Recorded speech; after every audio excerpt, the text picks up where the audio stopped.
Greetings and good afternoon. Thank you all for taking the time out of your day to come and just celebrate with us. I must say, I am beyond proud of our students and our staff here. The work that has been done to go from an F to an A is not to be underestimated. So it has to be celebrated, and I thank y'all so much for just coming and sharing in that joy and resting in this space with us today. So thank you. And so without further ado, I would like to welcome up Mr. Jesse Gutierrez from City of Houston Parks. Let's give him a round of applause.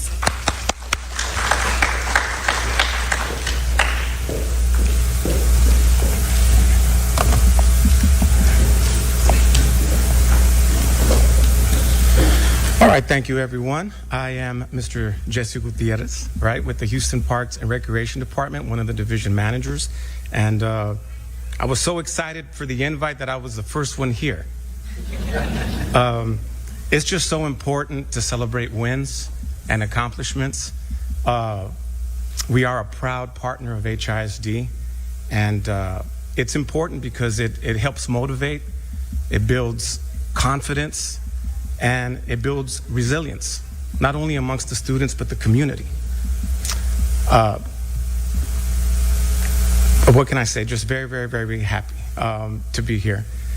We are in collaboration with HISD as opening up the 8th Sunrise Center right next door at Marion Park. And we will,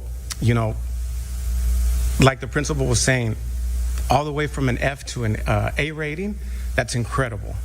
That is so incredible. And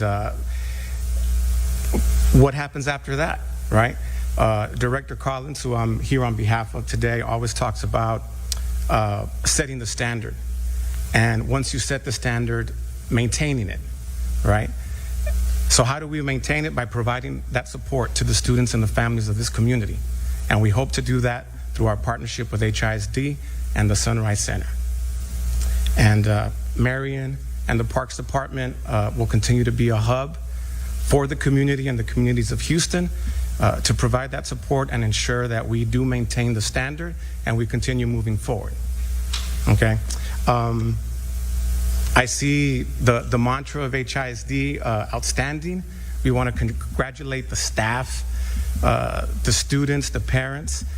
You are outstanding, continue to be outstanding, and we hope to continue providing that support towards that. Thank you.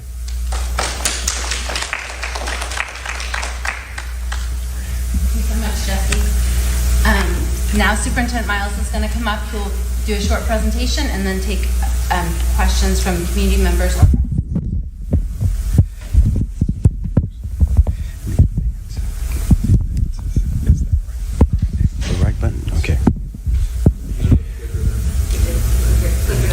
Yeah, I got it. Jesse, thank you. Yes, the collaboration with the Parks and Rec has been invaluable over many, many years, and most recently with the Marion Sunrise Center. Thank you for everything that you and the Parks and Recs are doing for our kids. That collaboration, that connection is so important. Yes, we do instruction and academics here, but we all know that it's a community and it includes the Parks and Rec, so thank you. Yeah, I've got some good news too, but first, I just came from a celebration of the kids at Valley West Elementary School.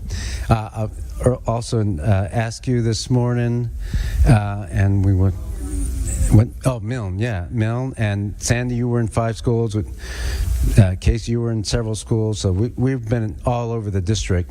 But let me focus first on Valley West Elementary School. Look, last year there were 3 campuses in the state of Texas, in the entire state, that went from an F to an A. All 3 were in Houston, ISD. This year, I'm not sure that the Texas Education Agency will put out their numbers on Friday, I believe, but we had one more campus that went from an F to an A, and that is Valley West.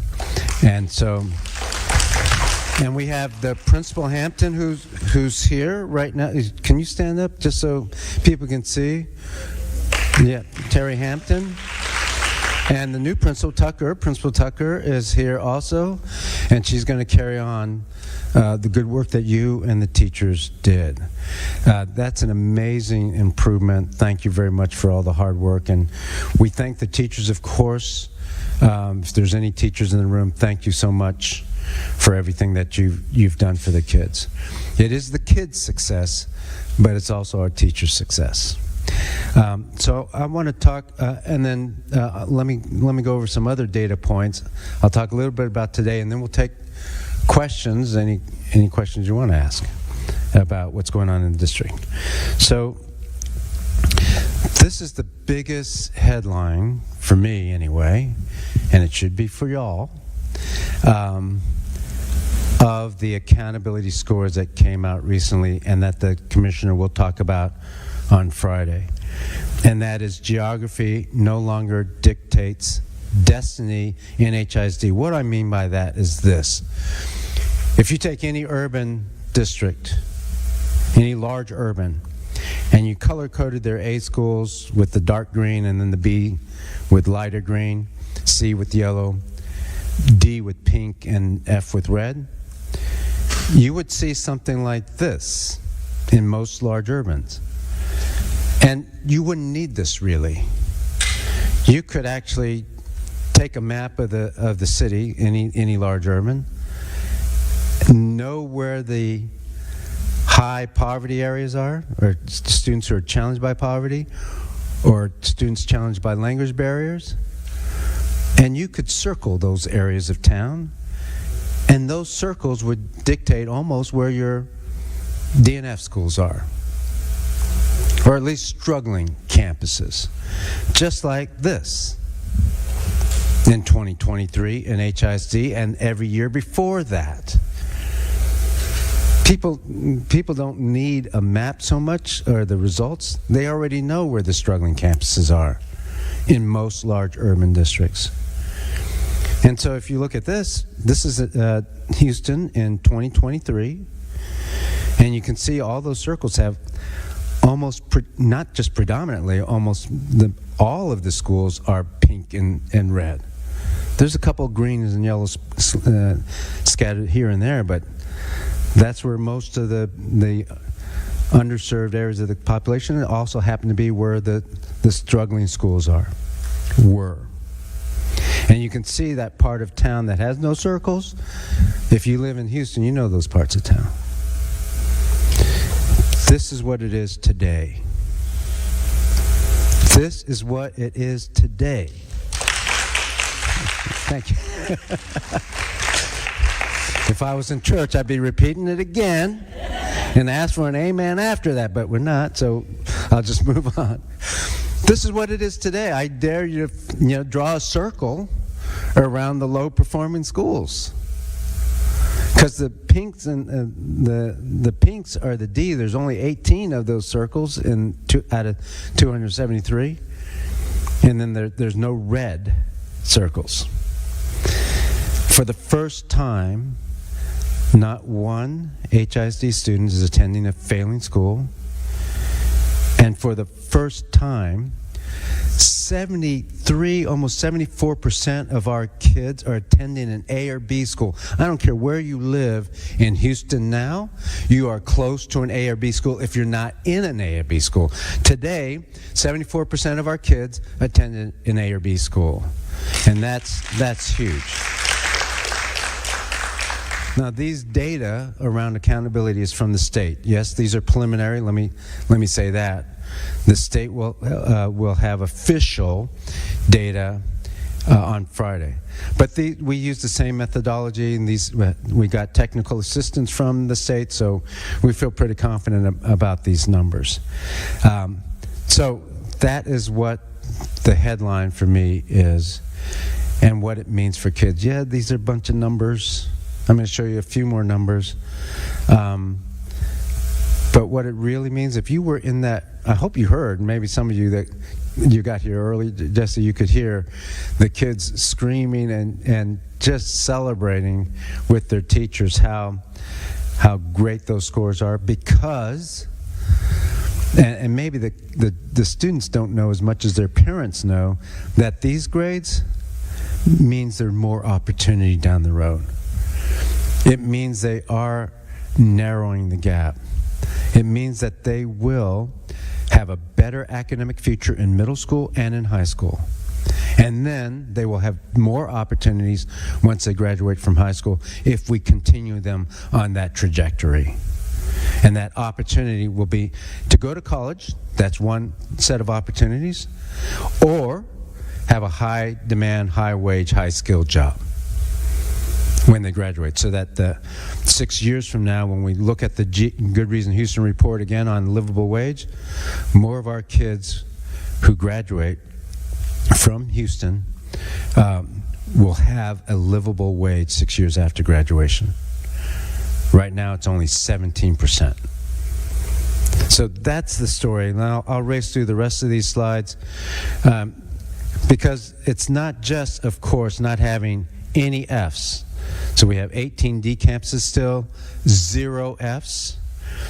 But on the other end, which is more important, we went from 93 A and B rated campuses 2 years ago to 197. That's, that's crazy. Who does that? Yeah, our teachers do and our kids do. That's who does that.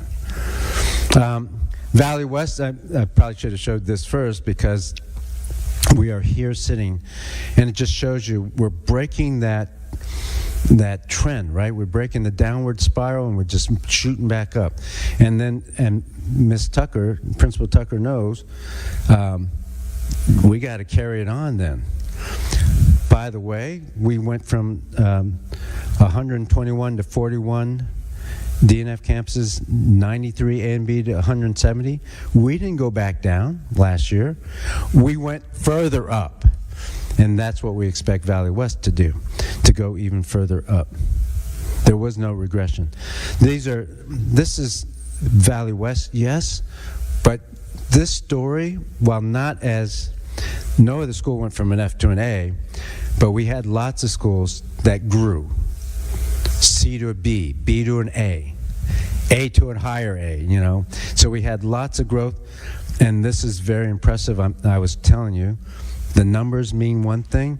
What I look at and what the team focuses on, can kids read more and at grade level?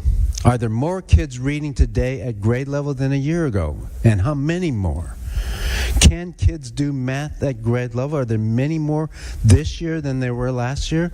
And if the answer is yes, then we're doing our job. And that's what these scores mean.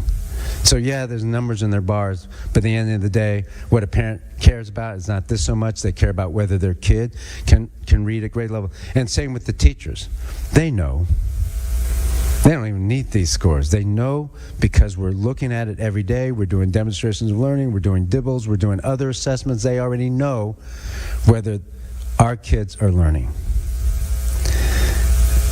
And here, again, meeting growth. Reading and math. Huge improvement. Oh, wait, before I go, one thing to note. Yes, Valley West Elementary has done really well. But the entire feeder pattern, because we look at things not just at the school, we look at the entire area. Who's feeding into the middle schools, who's feeding into the high schools, and the whole area, you can see, is improving. The whole area is improving. So those are the headlines, guys, for our accountability. Let me say a couple things about the first day of school, and then I'll take questions. We have 181 student-teacher contact days. That's what it takes. There's no question that we've grown, but we got a long way to go. And until every single school is an A, and until every single student is reaching his or her potential, including our EB students, including our special needs students, including our students who come from poverty, every kid. All means all. We're not going to rest. And we know what it takes. Over the last 2 years, we know what it takes. Those of you who've been here, I'm looking at you, Principal Hampton. We know what it takes. You said some of that in the hall the other day, just now. What it really takes for those kids to get where they are. It's not easy work. And if you're a principal, I like what you said. I'll just repeat some of the things. When she's pulling kids out of the bathroom saying, "Get out of here, let's go, you're taking too long, get back to class," that's what it takes. When you're sending kids to the team center and you're encouraging that kid who just hasn't securing one and needs a little bit of a push to go to the team center, that's what it takes. When you're spending a little bit more time on the second teach, that's what it takes. When you're encouraging your teachers to make sure they're here on time, that's what it takes. When the teachers are getting here and watching their own attendance and saying, "I'm going to hit a 97, 98, that's what it takes. And on and on and on. That's what it takes. Not to mention highly effective instruction. So I'm looking at you, principal. I know what it takes. And one of the things it takes is 181 student-teacher contact days. Not 170. So early. That's right. Not 170. For kids who struggle, other districts do you. Do what works for you. For kids who struggle, for kids who are behind, and we were behind in every single exam before my administration, we know that our kids need it, and they need it from day one. We don't want to come to school and then ease on into it. In a week or two, we start studying for real. And a couple days before Christmas, we end, so that we can ease into the vacation. And then spring break and last 2 weeks of school of the school year, we're also not working hard. In HISD, we work 181 days. Doesn't mean it's not fun. I was in 3 schools today, and kids are having fun. You know why? Because kids have fun when they're learning. And I hope, if you haven't been to an HISD school, that you come and visit and see what's actually going on. So, good start to the year. Obviously there's always going to be challenges when there's 273 schools and 170 some students. It's going to be challenging, but I think we had a really good start. I'm looking at the chiefs over here, Chief Massey, Chief of Schools, and Chief Bailey, Division Chief. I know what it takes. I know all the work that you guys put into the start of the school year, so thank you. All right, with that, I will take questions. Raise your hand because I know there are some of you back there. So text me. Okay. Let me know before you make your question. Let's start with Bianca and then me. I'm Bianca with Houston Public Media. I understand the law is not effective until September 1st, but I wanted to know where the district is in terms of rolling out the commandment posters. You had a list for an idea of how many schools are already compliant. Where is the district on that? So, yes, September 1st, and I will tell you, we follow the law, and we will follow the law. On September 1st, we will be ready.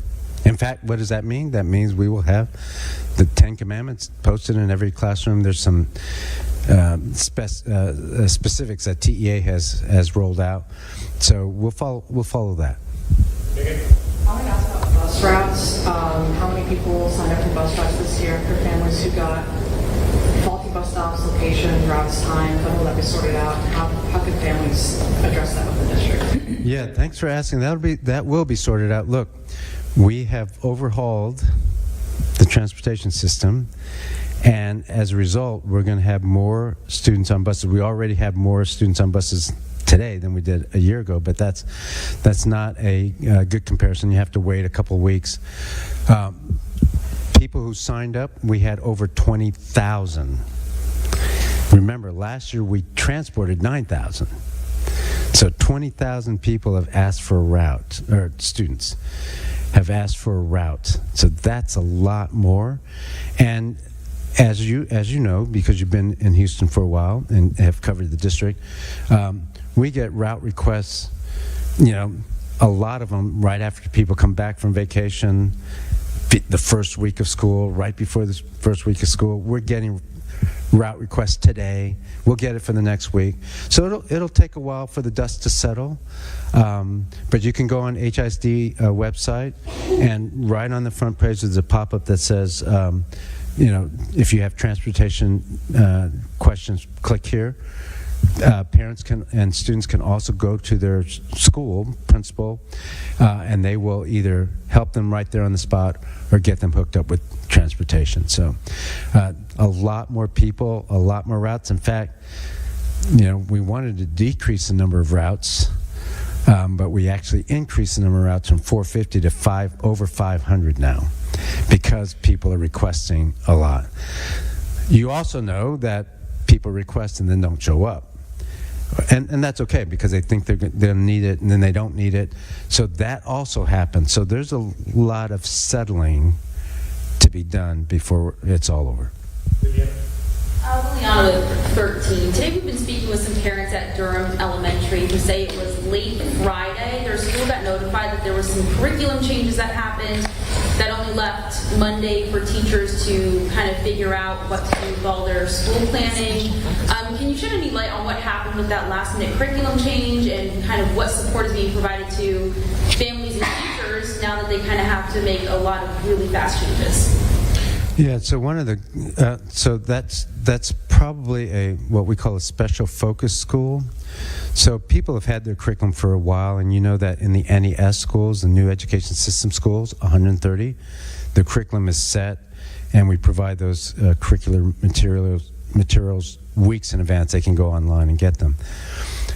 Special focus school is a school that has a D rating, and sometimes a low D rating, and so those schools will get particular attention and focus and supports. And those schools were identified after the STAR scores, the accountability rate, the preliminary ratings came out just a little over a week ago. In several of those cases, the special focus schools, D-rated schools, and remember we only have 18 D-rated campuses, those special focus schools will have to use the HISD curriculum, which is provided for them. So while, yes, it may be since last week, because we provide it for them, it's online already, and as soon as they got notification that they were a D-rated school, which is the first day back for teachers, for the teachers that you're talking about, they could get online, the principals could get online. Not only is the PowerPoint given to them, the lesson objective, the demonstration of learning, the quizzes, the answer key, the differentiated assignment, and copies are made for them. So all of that is going to be provided, and that's probably, I think, what you're referring to. Superintendent, do you have any numbers yet whether any of the buses broke down or any of the schools didn't have AC today? When I leave here, I will be going to our end-of-day huddle about the first day of school, and I will get that information. I haven't heard of a bus breaking down, and I haven't heard of a school having major AC issues. Keep in mind, I've said this before, and I'm going to continue to say it, every spring, every fall, this time of year, August, September, we are fighting the air conditioning wars. And so we probably have temporary coolers going on in several different buildings.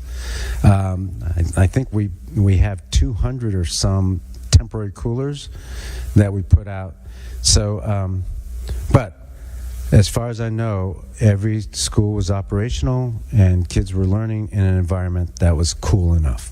Will you be releasing the data? Yeah, I mean, if it's an issue, we will release that. If the campus is struggling with their air conditioning and they they always have contingency plans to solve it. If for some reason that doesn't happen, emergency comms are sent to families to let them know. No emergency comms had to be sent today. Every school was able to work with our facilities teams to troubleshoot any AC issues. But as the superintendent said, there are always AC issues in HISD because we have aging buildings. Chief of Comms, for those who don't know, Alexander Hales. Elizondo. I want to ask about the school board meeting. The district has proposed several policy changes. One of them is to modify the consultation policy. I was wondering if you could talk about why the district is planning to do that, and also why it's making some of the other changes to proposed employee policies going to this board meeting. So specifically on the consultation, we're following what most districts do, and we do a lot of consulting with different groups. So I have Principal Advisory Committee, Teacher Advisory Committee. During major initiatives, we put out lots of information. We have town hall meetings, etc. We have the District Advisory Committee, lots of different committees. I will not, though. No, let me phrase it this way, because I can see you just, what do you call it? Salivating. So let me just say that in each of those committees that we work with, in each one, input is really valued, and we try to work collaboratively to make those changes that will help students and put students first. And that's why we're going to continue with those groups. They're resuming train traffic, the crossing tracks near Milby High School. I was wondering what their promises from last year to limit the train traffic. They resumed train traffic. I was curious if you had a comment on the... So I may not be up on the latest, but if I'm not mistaken, the legislature passed some funding in conjunction with the city and county to put a safe passage for the students at Milby. And I think that is going to be, I don't know when they're going to break ground, but that'll be soon. Should keep pausing the traffic until that's in place. They're quite behind on breaking ground. Yeah, because I don't have all the details, I'd hate to speak for them or speak about something I don't have all the details about. So Our safety team and transportation team are in communication with Union Pacific. We meet regularly, so and troubleshoot as needed. Megan?